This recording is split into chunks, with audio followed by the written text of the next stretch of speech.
Da Epístola do Bem-aventurado Paulo Apóstolo aos Hebreus. Deus, tendo falado outrora muitas vezes e de muitos modos a nossos pais pelos profetas, ultimamente nestes dias falou-nos por meio de seu Filho, a quem constituiu herdeiro de tudo, por quem criou também os séculos, o qual, sendo o resplendor da sua glória e a figura da sua substância, sustentando tudo com a sua poderosa palavra, depois de ter feito a purificação dos pecados, está sentado à direita da majestade de Deus nas alturas, feito tanto mais superior aos anjos, quanto herdou um nome superior ao deles. Porque a qual dos anjos disse Deus jamais: Tu és o meu filho, eu hoje te gerei? E outra vez: Eu serei para ele pai, e ele será para mim filho? E novamente, quando introduz o seu primogênito no mundo, diz: E todos os anjos de Deus o adorem. E acerca dos anjos diz: Ele fez seus anjos os ventos, e seus ministros a chama de fogo. Mas acerca do Filho diz: O teu trono, ó Deus, subsistirá pelos séculos dos séculos. É um cetro de equidade, o cetro do teu reino. Amaste a justiça e odiaste a iniquidade. Por isso Deus, o teu Deus, ungiu-te com óleo de alegria, de preferência aos teus companheiros. E tu, Senhor, no princípio fundaste a terra, e os céus são obra das tuas mãos.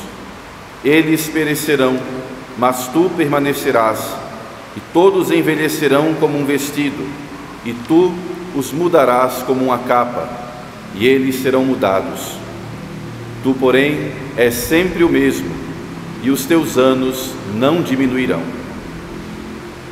Do Evangelho segundo São João.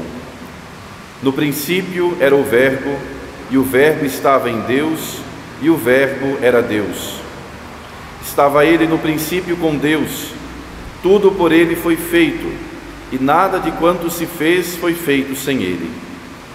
Nele estava a vida, e a vida era a luz dos homens.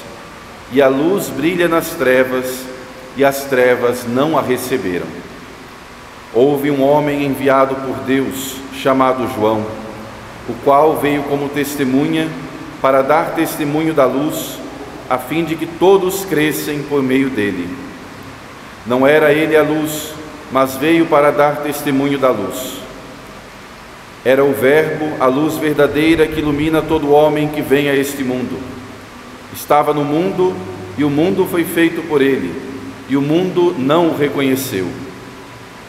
Veio para o que era seu, e os seus não o receberam.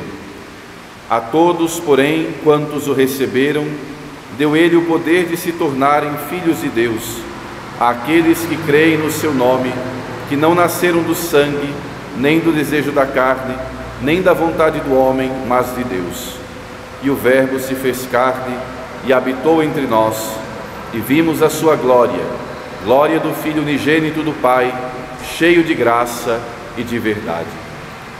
Ave Maria, cheia de graça, o Senhor é convosco. Bendita sois vós entre as mulheres, bendito é o fruto do vosso ventre, Jesus. Santa Maria, Mãe de Deus, rogai por nós, pecadores, agora e na hora de nossa morte. Amém. Em nome do Pai, do Filho e do Espírito Santo. Amém. Queridos irmãos e irmãs, caros católicos, esse é um dia de especial alegria, de especial exultação, dia em que a Santa Igreja recorda, celebra com grande alegria, repito, o nascimento do nosso Redentor. Na noite de ontem, nós ouvimos o anúncio alegre dos anjos. Hoje nasceu para vós, na cidade de Davi, um Salvador que é o Cristo Senhor. Essa é a razão da nossa alegria. Isto vos servirá de sinal, disse o anjo aos pastores: encontrareis um menino recém-nascido, envolto em faixas, reclinado numa manjedoura. É encantador, é comovente pensar que o grande sinal de Deus para nós, o sinal prometido pelos profetas, o sinal anunciado nas Escrituras, é uma criança. As crianças, as nossas crianças, por vezes podem se assustar quando na igreja encontram-se com uma imagem de Cristo flagelado, ou do Senhor crucificado, ou mesmo a imagem do Senhor morto. Mas criança nenhuma, se aproximando do presépio, teme a imagem do menino Jesus. Criança nenhuma, aproximando-se da manjedoura, chora quando vê aquele menino. Ao contrário, sorri. Em certo modo até identifica-se com a criança. É muito fácil, levar uma criança, às vezes dar uma volta na igreja, levá-la até o presépio. A criança, de todas as imagens, imediatamente identifica o menino deitado na manjedoura. É comovente saber que o nosso Deus, para que nós não nos assustássemos, para que nós não o temêssemos, como outrora o pecado nos fez temer, quando nos fez esconder de Deus. Onde estás? Pergunta Deus a Adão. Agora não. Ninguém tem medo de se aproximar do menino de Belém. Ninguém tem medo de se aproximar da manjedoura. Ninguém tem medo de se aproximar do estábulo. A noite de Natal, ela proclama o evento do nascimento de Cristo.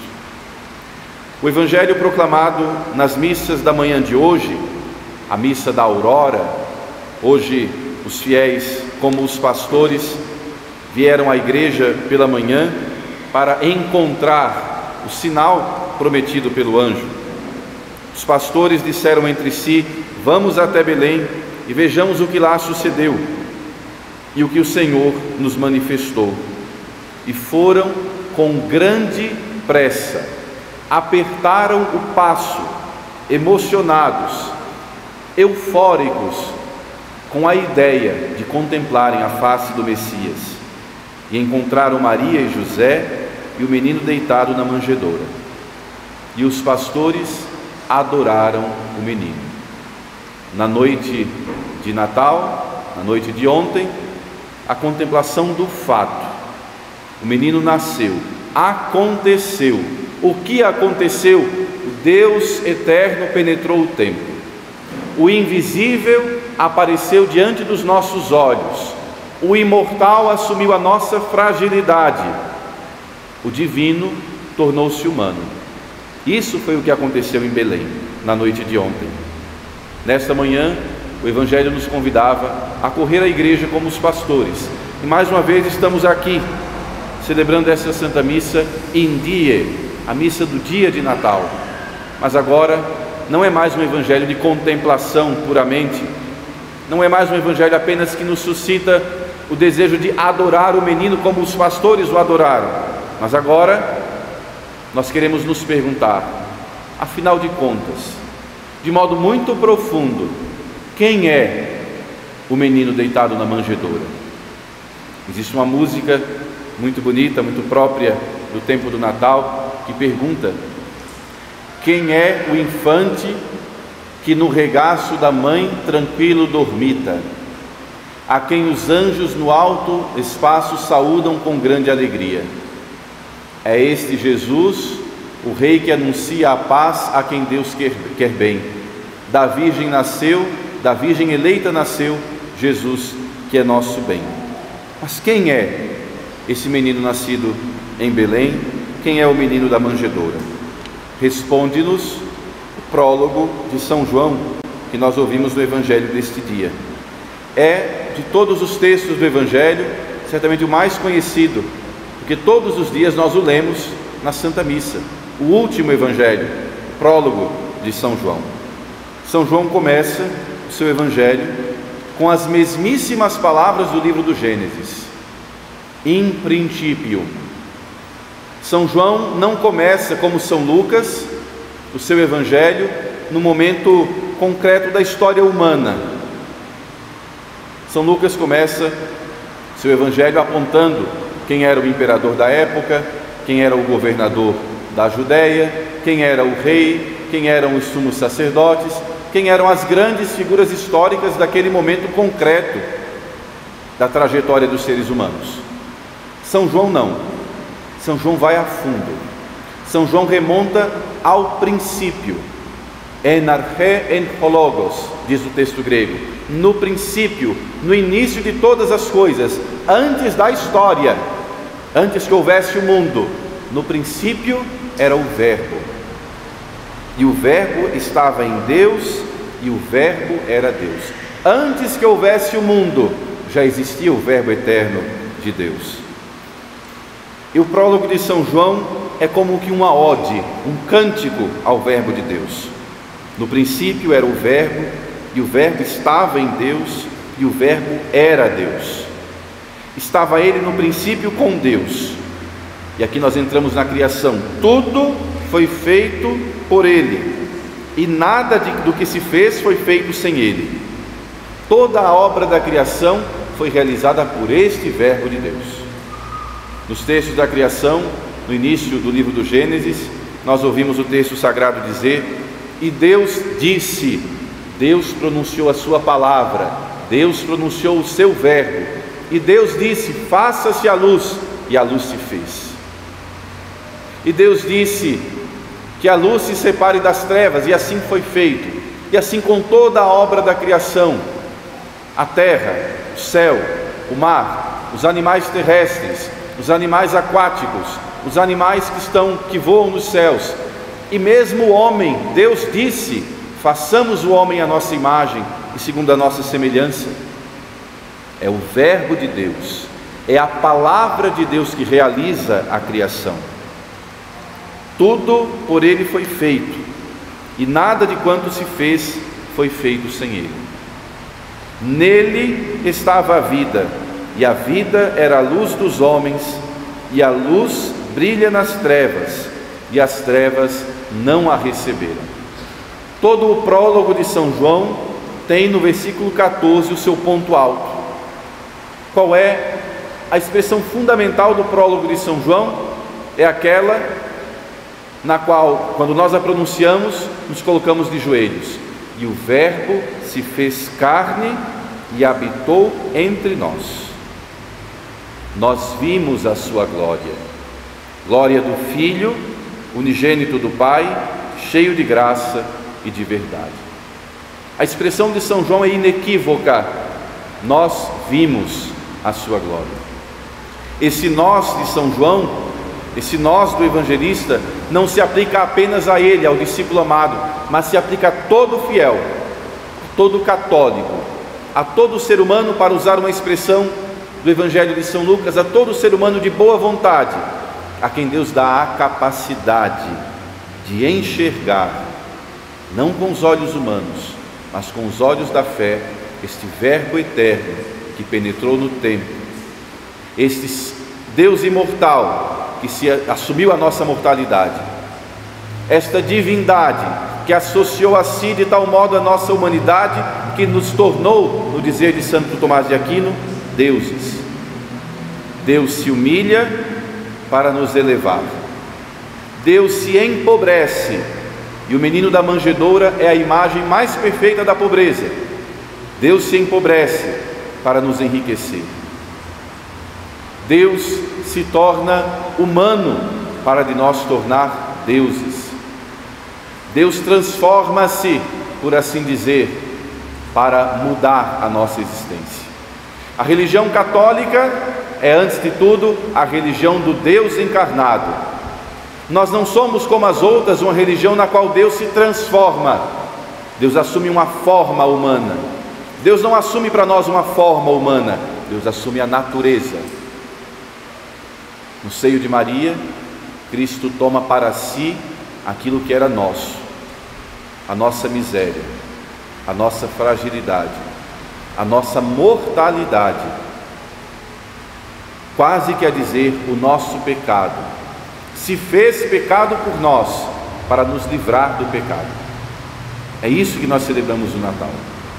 O amor tão grande de um Deus imenso que se fez tão pequeno.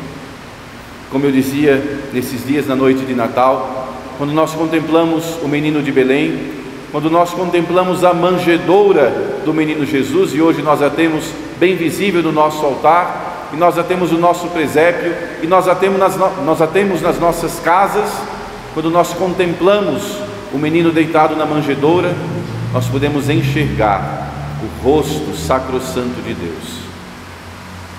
Os salmos nos dizem: Senhor, é a vossa face que eu procuro, não me escondais a vossa face. Nós agora podemos contemplar a face de Deus. Nós vimos a sua glória. No menino de Belém, nós contemplamos a glória de Deus. Ele é a imagem visível do Deus invisível, escreve o apóstolo São Paulo. O primogênito de toda criatura. Nele tudo tem a sua substância. É Ele que sustenta o universo. O Verbo de Deus, sem o qual nada foi feito. De tudo que foi feito, tudo foi feito por meio dele. O Verbo de Deus, no qual está a vida, apareceu diante de nós como uma criança, para que nós, sem medo algum, nos aproximássemos dele.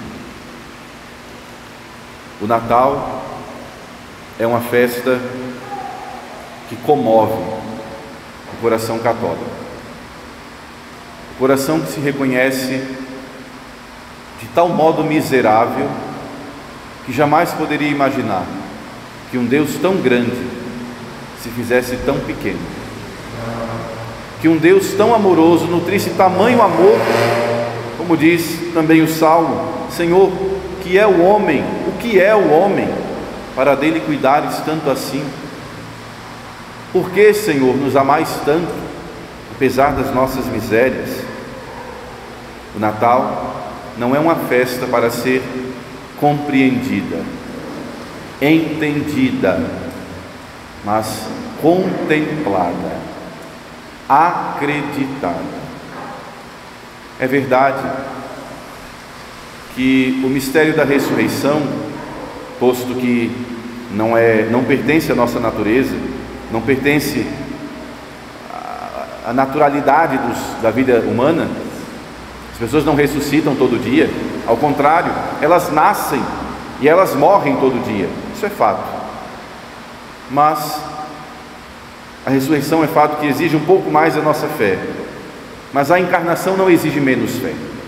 É interessante, porque apesar de nós compreendermos como as crianças nascem e que as crianças nascem, é difícil para nós entender, é difícil para nós compreender de um ponto de vista humano que um Deus tão grandioso tenha querido nascer no meio de nós.